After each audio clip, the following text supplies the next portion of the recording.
पनि आफ्नो जस्तो ताकुनु घुमाइकन यो चाहिँ सनमको ट्यालेन्ट रहे हेर्नुहोस् त हेर एक पखाइ नेरै यो चाहिँ झाकरी ट्यालेन्ट अब चाहिँ हामी गर्छौँ ट्रपिज go okay so welcome back in our channel guys स्वागत छ तपाईँहरूलाई हाम्रो दोगा मसल टिभीमा चाहिँ सो वी आर डुइङ आज सोल्डर एन्ड बाइसेप्स है अनि सनम रेडी भइरहेछ अहिले चाहिँ अनि अर्को कुरा म स्पेसली यो भिडियो किन बनाइरहेको छु भन्नाले माछा जिङ्रे माछा यो भिडियो चाहिँ म स्पेसली जुन सोल्डर इन्जुरीहरू हुन्छ नि त्यो इन्जुरी भइसकेपछि कुन कुन वर्कआउट गर्नुपर्छ भनेर त्यसको बारेमा चाहिँ हो स्पेसली चाहिँ यो चाहिँ यो video so keep watching us let's move चलो अर्को कुरा हामी जसरी पनि यो वर्कआउटलाई चाहिँ 1 आवरमा सघाउँछ है we don't want to take that much time के भयो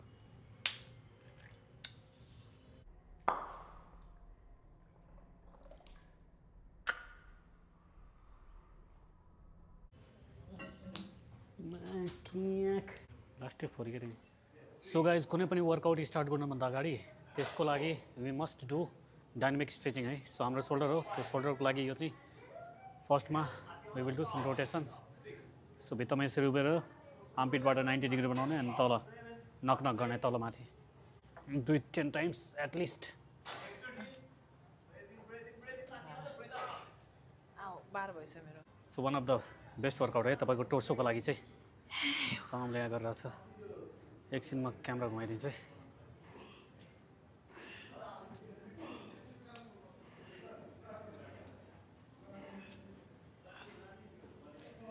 so you can do also 10-10 each side गर्न सक्नुहुन्छ 10-15 यो रोटेसन पनि यो चाहिँ के हो धुमताना हो क्या धुमताना अर्को छ एउटा यो पनि राम्रो छ सो यो चाहिँ तपाईँको स्पाइनको लागि one of the best so म चाहिँ तपाईँलाई अर्को एउटा डाइनामिक स्ट्रेचिङ देखाउँछु है सो भित्तामा यसरी उभिनुहोस् just rotate it all the way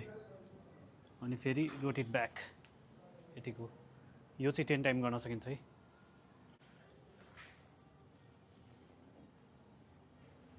carefully है फेरि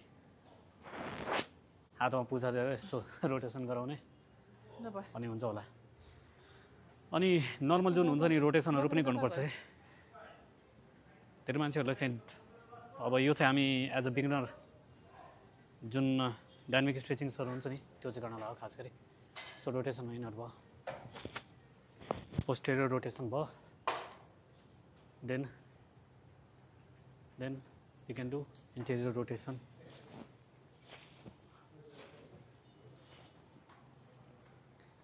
अनि त्यसपछि we can do supine prone के मागिरे न यो चाहिँ सोल्डर लगाउनु है तपाईँ so you can do this one 10-10 3 sets गरेर हुन्छ आउँछ सुन्छ मेरो यसो गर्न सकेन भने चाहिँ यसो नि त्यसो होइन कि एकदमै ओहो यो त मैले सिकाएको so guys you can do this one also सबैले सिकाएको भन्दा सबै आफैले सिकाएको के भयो यता हेरे के हो त्यो so guys you can do this one also है रेसिस्टेन्टमेन्टले अलि यसलाई रेसिस्ट गर्नु देन गो ब्याकवर्ड फुल्ली 1 2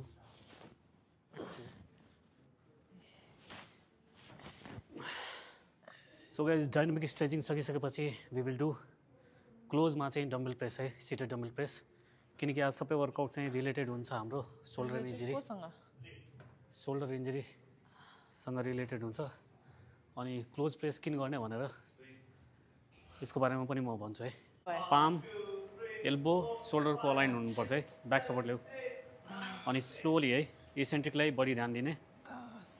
अनि अलमोस्ट लाइक तल आउँदाखेरि फुल्ली तल नआउने कानसम्म मात्रै आउने जुन वर्कलोड हुन्छ नि फ्रन्ट डेल्टमा त्यो भइराख्नुपर्छ है नत्र कुनै बेनिफिट हुँदैन तल फुल्ली रेस्ट हो कति भयो 15 12 अझै 5 अझै होइन ठिक छ गर अनि फलुदा त्यो त अहिले ब्लग आउनै बाँकी छ हाम्रो मलाई त दही पनि मन परेन त्यो लस्सी पनि मन परेन के भाउजू खालको हुन्छ नि हैन त्यहाँ त हैन यसरी हातले यसो गर्ने बित्तिकै बोतल पनि किचिक्क जाला जस्तो छ किचिकिची वाला बोतल छ्या बोतलै कस्तो लिचिक वाला के so guys I told you यदि सोल्डर इन्जरी छ भने लाइट वेट लिनु अनि सेकेन्ड थिङ जहिले पनि हामी so guys I told you shoulder injury छ भने लाइट वेट लिनु अनि मैले अघि नै सनमलाई देखाउँदाखेरि जुन भनेको थिएँ नि अब यहाँ हेर्नुहोस् है हामीले धेरै एब्डक्ट गऱ्यो भने जुन हाम्रो एसी जोइन्ट हुन्छ नि एक्वेरियम क्लेभिकुलर जोइन्ट यसमा लोड चाहिँ बढी आउँछ है सो हामीले यतिको राख्ने कि यो माथि यो जोइन्ट माथि चाहिँ लोड नआओस् अनि यहीँ राखेर अनि धेरै पुरै माथि यतिसम्म जान्छ है यो लक भयो भने तपाईँको स्क्यापलाई एलिभेट हुन्छ बुझ्नु भने सो यसलाई चाहिँ एल्बोलाई लक नगर्ने फुल रेन्जमा पुग्छ नि यति मात्रै हो योभन्दा माथि जानै सक्दैन यदि स्क्यापलाई एलिभेट भएन भने चाहिँ अनि तल आउँदा चाहिँ अलमोस्ट लाइक तपाईँको कानको लेभलमा आउनुपर्छ है यतिको तल्लो कानको लेभलमा अब हेर्नुहोस् है सो माथि 1 यति मात्रै 2 भयो सो गाइज अनि जहाँसम्म रिप्सको कुरा हुन्छ वी विल डु हाइपरट्रफी इसेन्ट्रिक अनि कन्सेन्ट्रिकलाई पुरा ध्यानमा राखेर यसको 3 to 4 सेट्स गर्न मिल्छ बिगिनरहरूलाई अनि रेप्स चाहिँ अलमोस्ट लाइक 15 12 10 नत्र 15 15 3 to 4 सेट राखे हुन्छ है तपाईँहरूले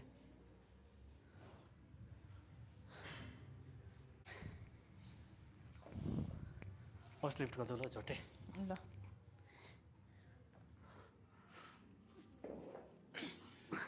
रेडी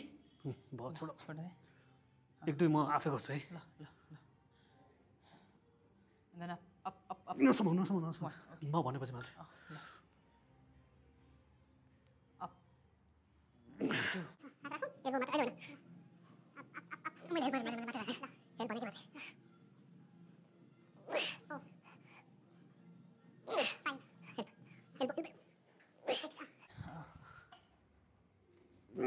Nine.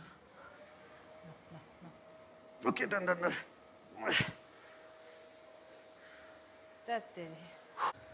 सो गाइज यसमा चाहिँ हामीले जुन लास्टको 4th सेट थियो नि 4th सेटमा चाहिँ वेट घटाएर एकदमै सानो राखेर त्यसमा चाहिँ रेप्स चाहिँ 20 राखेका छौँ है त्यसमा चाहिँ फुल्ली जुन बर्निङ हुन्छ नि त्यो गराउने अनि प्लस के भयो पग कति भयो लु 20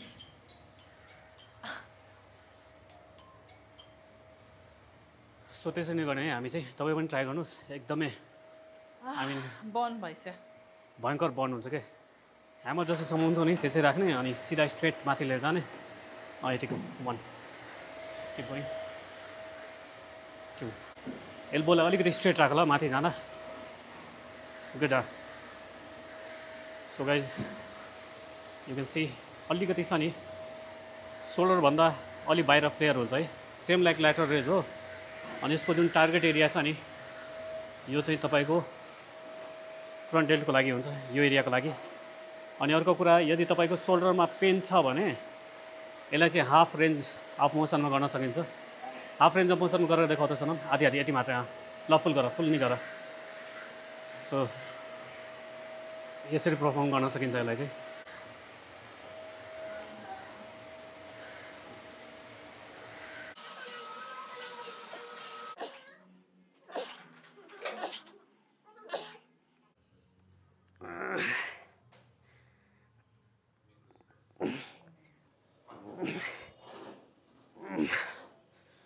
सो गाइज लाइट वेटमा चाहिँ बडीलाई चाहिँ स्विङ नगर्नु होला आई मिन लाइक धेरै मान्छेहरू अब हेभी वेटमा चाहिँ स्विङ गर्छ इट्स ओके ठिक छ जुन प्रो लेभलको बडी बिल्डरहरू हुन्छ नि अब उहाँहरूले स्विङ गरेर अलिकति मोमेन्टम गर्दा पनि हेर्नुहोस् न लिफ्ट गर्यो देन यसलाई चाहिँ मसल कन्ट्र्याक्सन गरेर राखिराख्नुपर्छ कि त्यो मोमेन्टम गर्दा पनि सो त्यो प्रो लेभलको मान्छेले मात्रै थाहा हुन्छ यो कुरा चाहिँ so guys keep in your mind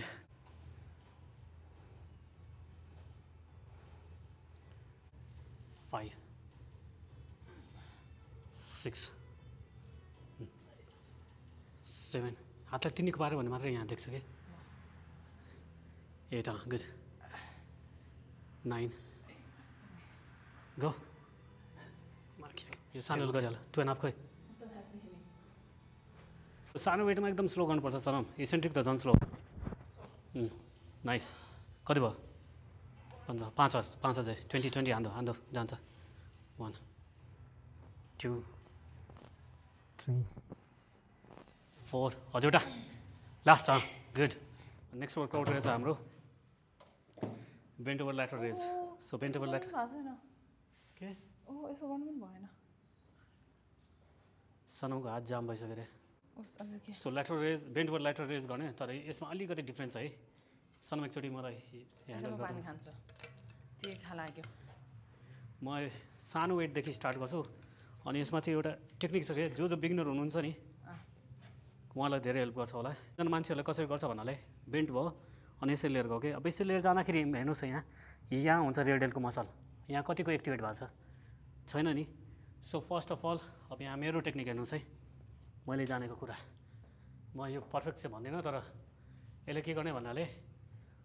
rotate गरेर ब्याक गर्ने अनि स्क्यापलाई एक्सट्र्याक्ट गरेर फुल वेट अनि जस्तै छ नि मैले हेर्नुहोस् त यसले पहिल्यै समाइसकेँ यो एरियालाई यो जुन रेडियलको मसल छ नि त्यसले पहिल्यै कन्ट्र्याक्ट गरिसकेँ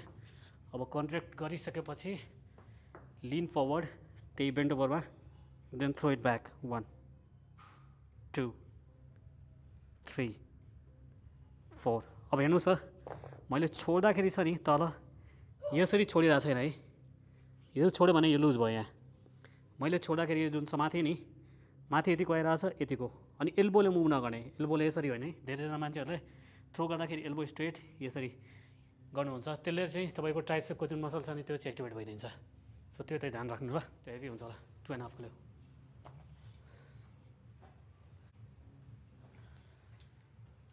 सो गाइज फर्स्टमा चाहिँ सनमले चाहिँ एकछिन है स्क्यापलाई एक्सट्र्याक्ट गर्नुपर्छ एकछिन सिधा बस्छ त देन यसलाई रोटेट गरेर यसरी राख्ने अब हेर्नुहोस् यो पुरै साह्रो भइसक्यो यो एरिया लिन फरवर्ड भएर अब यसलाई थ्रो मात्रै गर्ने थ्रो इट ब्याक 1 गुड थकै आउँछ 2 3 4 सो गाइज यो चाहिँ स्पेसली बिगिनरहरूको लागि जसको यानि जुन रियर डेल्टमा मसल छ नि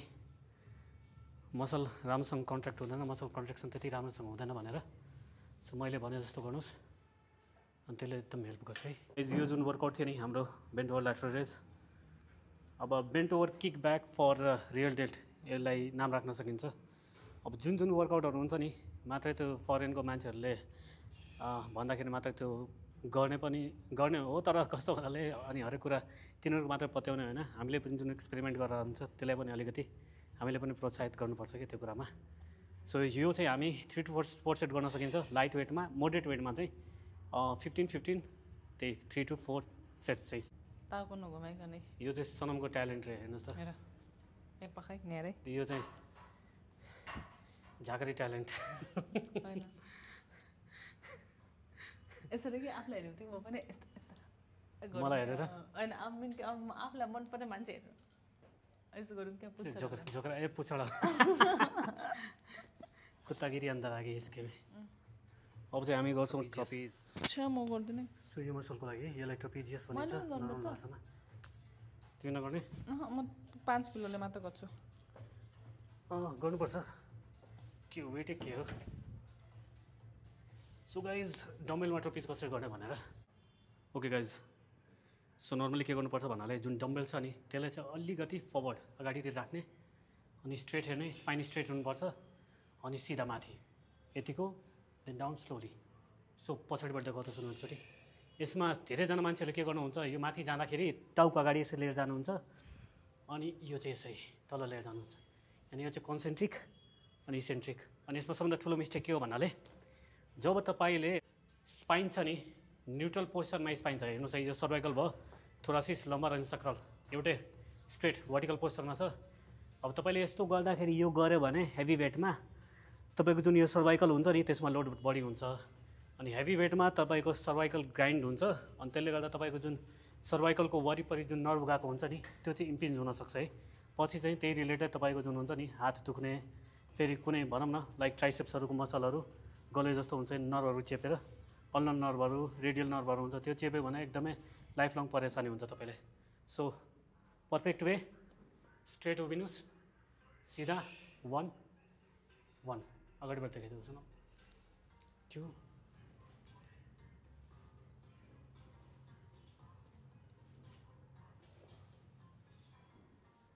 अनि एसेन्ट्रिक जहिले पनि स्लो है। के हो न्युरी मुसा जस्तो गरेर त हामी छँदै छैन त कसरी गर्ने त